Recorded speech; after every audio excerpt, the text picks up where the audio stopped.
And after more than a decade in the rock music business, is there anything that can surprise you in this business?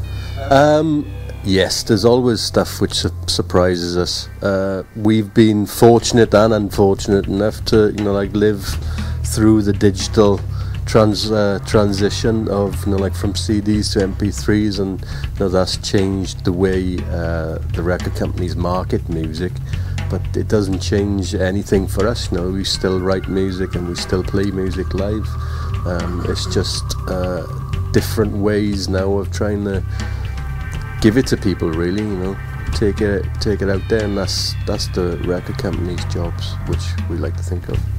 Okay, well, you were talking about the new media, and I think you as a band, you've been keeping in touch with your fans a lot via Facebook and Twitter and so on.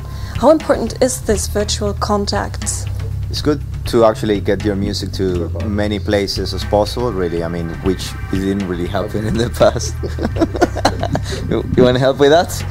You got a bad wrist, you got to put on for him.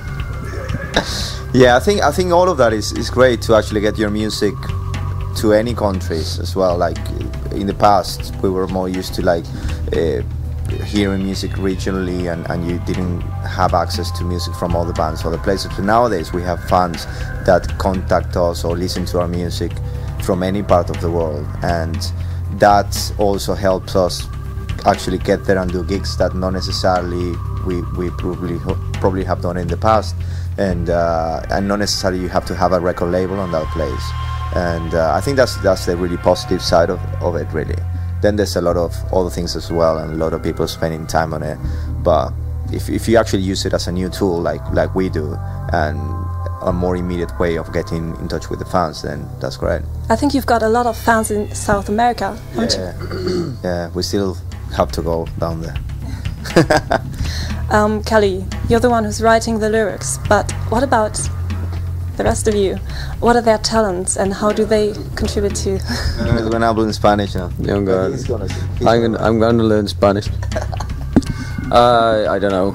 I mean, I don't know what they do for themselves.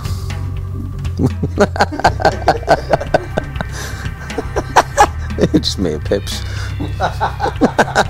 They call me Gladys Knight, and they're the Pips. Nah.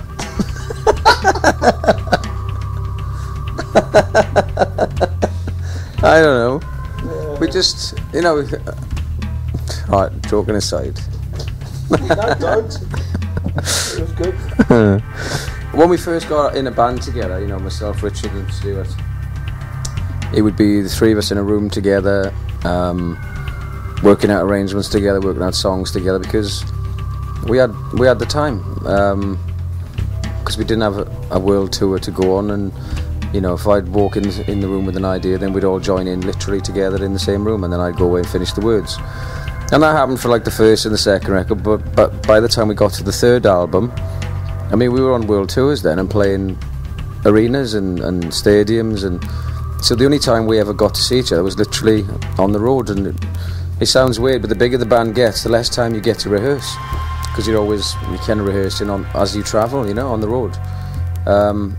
So the writing thing, if somebody doesn't take over the role or continue writing, there is no time to do it, really. So I ended up just doing it in hotel rooms and on tour buses and sound checks and dressing rooms, and then it became me writing the songs, and that's just what ended up happening, really. I mean, every band has their person in the band who has a certain role, and that became my role. And I don't think it's an uncomfortable situation, it's just evolved that way. I mean, we do write songs together, and we have put songs that we've written together on records and stuff as well. It's just not on this one.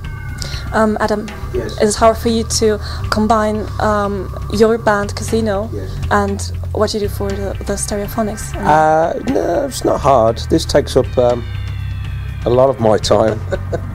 And so the Casino thing is I just do it when I've got time, really.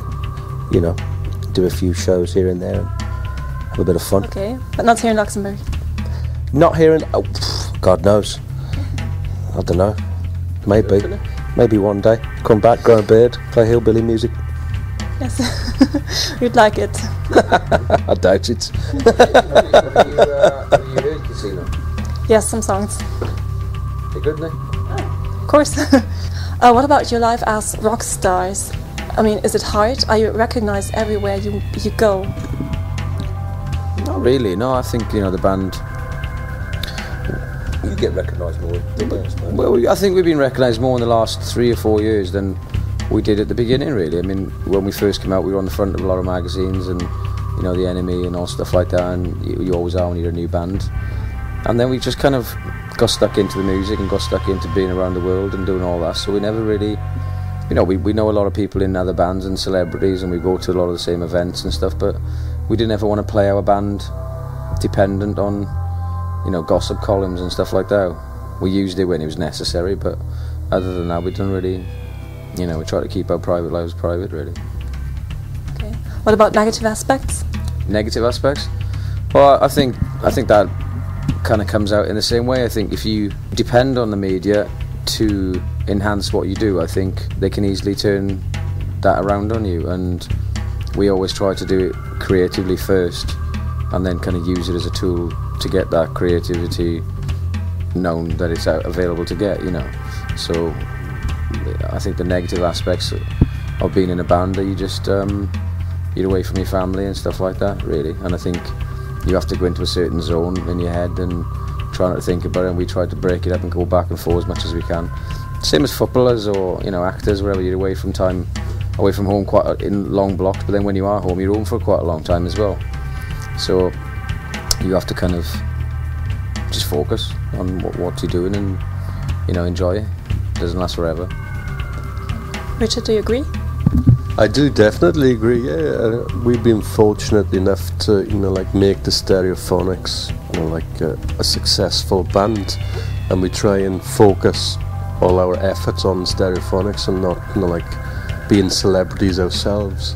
And I suppose people who have done that, then that's how they earn a living, being celebrities rather than being musicians or songwriters or people in bands.